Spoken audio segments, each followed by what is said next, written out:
Bien-aimé, ce matin, le Seigneur a mis sur mon cœur un message simple mais urgent. Sortez de la distraction.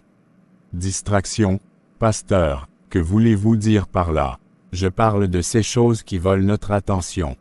Les rumeurs, les polémiques, les réseaux sociaux qui nous hypnotisent.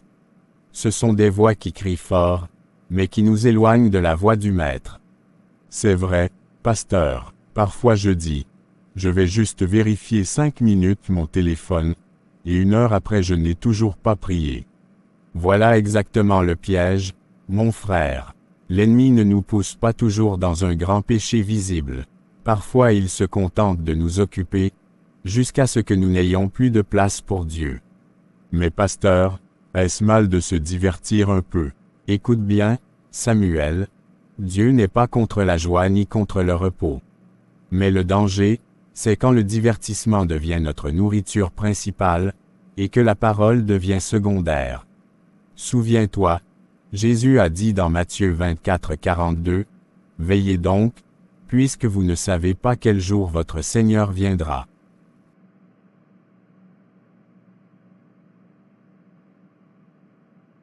Pasteur, parfois je me sens comme les vierges folles de la parabole.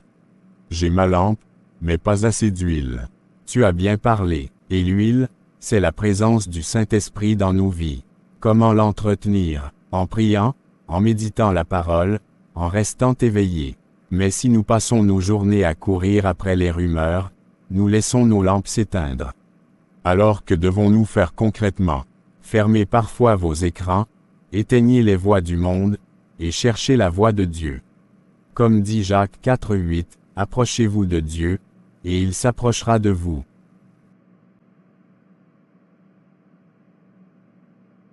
Seigneur, aide-moi à me réveiller. Je ne veux pas que mon cœur soit distrait quand tu viendras.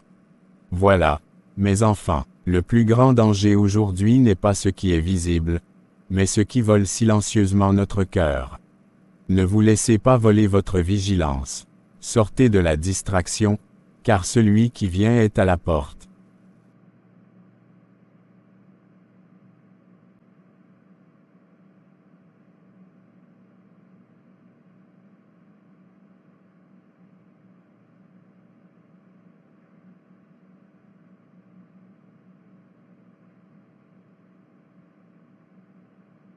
Samuel, regarde cette vidéo drôle que j'ai trouvée. Léa, je crois que je vais laisser mon téléphone un peu de côté aujourd'hui.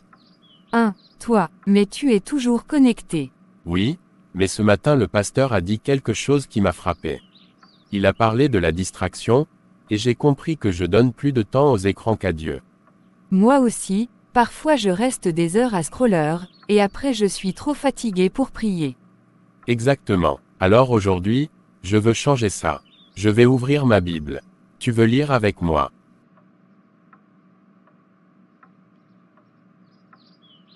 D'accord, lisons ensemble. Heureux ceux qui ont faim et soif de la justice, car ils seront rassasiés. Matthieu 5:6. Waouh, c'est comme si Jésus disait, si tu cherches le bon pain, tu seras nourri. Oui, et ce pain la rassasie plus que toutes les vidéos du monde.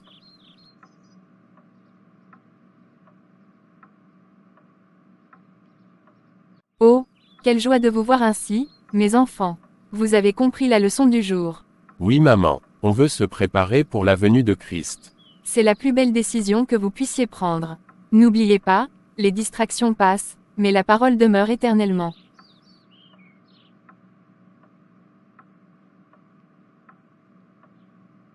Seigneur, aide-nous à veiller et à ne pas nous laisser voler notre cœur. Seigneur, je t'offre mon temps et mes pensées.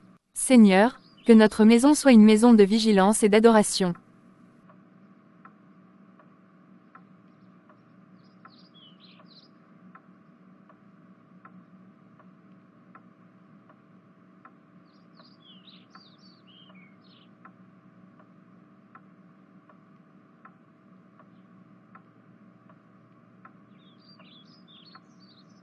Bien-aimé, si quelqu'un a vu la main de Dieu agir cette semaine, qu'il n'hésite pas à témoigner.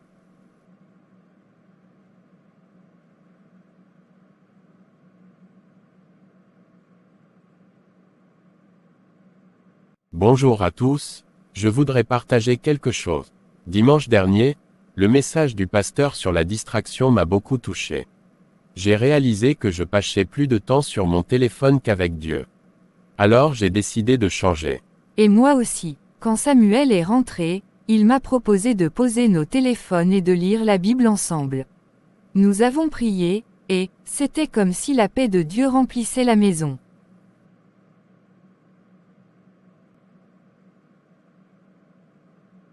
Ce que j'ai compris, c'est que la présence de Dieu nourrit bien plus que toutes les distractions.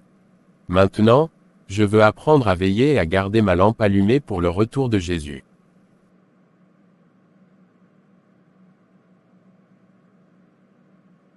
Merci mes enfants pour ce témoignage. Voilà le fruit que le Seigneur attend. Pas seulement écouter, mais mettre en pratique. Vous êtes un exemple pour nous tous.